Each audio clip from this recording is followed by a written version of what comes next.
नमस्ते दोस्तों, आप कैसे हैं? उम्मीद करते हैं काफ़ी अधिक बेस्ट होंगे। तो आज आपके बीच में काफ़ी दिनों बाद आया हूँ एक स्टोरी लेकर। काफ़ी भयानक स्टोरी, काफ़ी दर्दनाक स्टोरी है।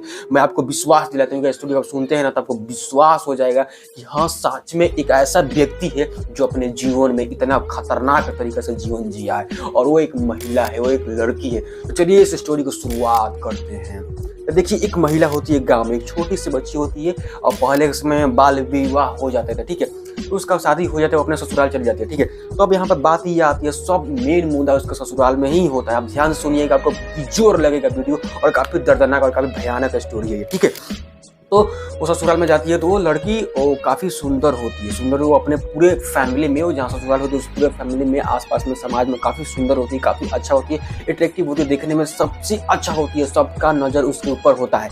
तो वो अब उसको अब जब देखिएगा, जब समाज में बेहतर लोग होते हैं तो उसको गिराने वाले भी लोग होते हैं, उसे भगाने वाले भी लोग होते हैं ज़्यादा। तो बताना ये चाहता हूँ, अब यहाँ पर वहाँ स्टार्ट होता है। तो अब एक दिन देखिएगा उसके आसपास ये पड़ोसी में तबीयत खराब हो जाता है किसी व्यक्ति का, ठीक है, तबीयत खराब हो जाता है। तो अब उसी के ऊपर लालछन लगाता है लोग कि ये ठीक नहीं है, ये आई है तो सब चीज़ हो गया है, और ये डायन है तो ये है तो वो है, सब चीज़ कहने लगा लोग। तब उसे एक अस्पताल ले गया और ठीक हो गया। तो लड़की समझी कि मेरे ऊपर लांछन लगाया तो इसका पैसा मैं पे कर देता हूँ ताकि मेरे ऐसे लांछन हट जाएगा। तो दे दिया और समझी कि यार सब चीज़ तो खत्म हो गया था। फिर से एक और दिन उसी लड़का का तबीयत खराब हो जाता है। तो फिर से वही लोग उसके ऊपर लालछन लगाते हैं कि ये डायन है, ये चुड़ैल है, ये है, यो है, यहीं से इसके कारण ये सब चीज हो रहा है। तो मेन मुद्दा यहीं पर आता है। तब वो लोग, जो लड़का का तबीयत खराब होता है, वो ठीक नहीं होता है, तब उसे साधु बुलाया जाता है कि ये लड़की है, चुड़ैल है, ऐसे दिखाया जाए। साधु को बुलाया जाता है, तांत्रिक होता है जो भूत प्रेत को भगाते हैं, ऐसा मानते हम नहीं है। तो उसको बुलाया जाता है, तो वो आता है और इसको होता है, हाँ, उस साधु झूठो मूठो कहा जाता है कि हाँ इसके ऊपर सच में चुड़ैल है, ये है, वो है। एक काम करो, इसका सारा वस्त्र उतार दो, इसे पूरे समाज में नंगा नचाओ, घुमाओ, मारो, पीटो, सब करो। तो सब लोग समाज के ऐसा ही लोग करते हैं, उसे पूरे समाज में घुमाया जाता है नंगा, इधर उधर इधर उधर। वो महिला बेचारी क्या कर सकती है अकेले। और फिर साधु कहता है कि चुड़ैल को भगाना है तो मानव के मल मूत्र से पिलाया जाए। तो वैसा ही लोग करते हैं, ऐसे करते हैं, ठीक है। तो वो काफ़ी मायूस, काफ़ी वो महिला, आप समझ सकते हो उसका हालत कैसा होगा। फिर से महिला अपने बच्चों के साथ घर में रहती है कुछ दिनों तक। उसके बाद एक भला व्यक्ति आता है, कहता है कि अगर आप इस दुनिया में जीना चाहते हैं, रहना चाहते हैं, तो ये गांव छोड़कर आप भाग जाइए।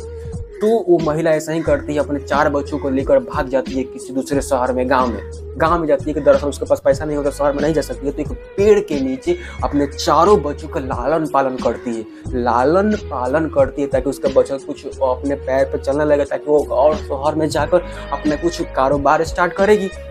तो वो ऐसा ही करती है, उसके बच्चे का लालन पालन होता है, वो बड़े हो जाते हैं तो शहर में चली जाती है, ठीक है।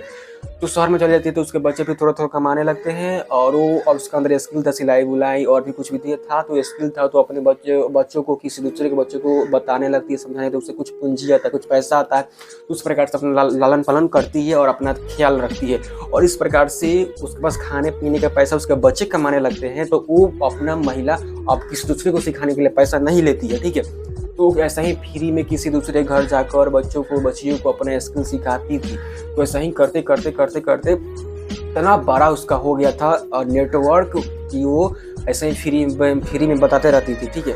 सब चीज़ को, स्किल, सब चीज़ जो भी उसके अंदर आता था वो सब चीज़ बताती थी, मदद करती थी, सब चीज़ करती थी, ताकि मेरे में जो हुआ है, जो हम वो चीज़ देख कर आए और कोई नहीं देख सके। तो ऐसे करती थी। एक भारत सरकार द्वारा से उसे पद्मश्री से सम्मानित किया, एक अवार्ड होता है जो काफ़ी बड़ा होता है, पद्मश्री अवार्ड, आप समझ सकते हैं, ठीक है।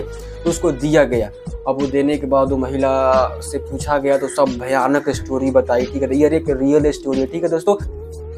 उसके बाद वो कही कि मेरा लड़ाई रुका नहीं है, मैं लड़ते रहूंगा जीवन भर इस समाज के लिए। तो वो महिला लड़ती रही और उससे पूछा गया कि आपका इतना सारा बुरा हाल हुआ तो आपके मन में ख्याल आया होगा कि हम आत्महत्या कर लेते हैं, मृत्यु कर लेते हैं, क्या फ़ायदा जीने का। तो महिला बोली कि नहीं, हमें जीवन मिला है जीने के लिए, चाहे जितने भी कठिनाई आए उसे डट कर सामना करना चाहिए हमें।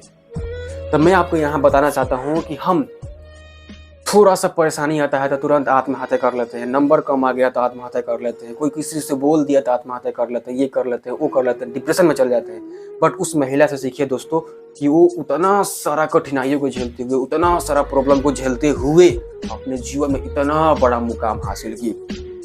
वो सबसे दर्दनाक स्टोरी होगा कि वो महिला 7 महीने तक अपने बच्चे को लालन पालन करती है एक पेड़ के नीचे। दोस्तों समझ सकते हैं, अगर आप महिला होंगे, क्षमा कीजिएगा, अगर आप महिला होंगे, अगर आपके साथ उस महिला की तरह स्टोरी हुआ होगा तो आप क्या करेंगे, नीचे कमेंट जरूर बताइएगा। और एक मेरे तरफ से बोनस स्टेप कि जीवन में चाहे कुछ भी हो जाए उसे डट कर सामना करना मेरी जान, कभी मरना नहीं, मृत्यु को गले मत लगाना, डट कर सामना करना, क्योंकि एक न एक दिन तो मर ही जाना है दोस्त।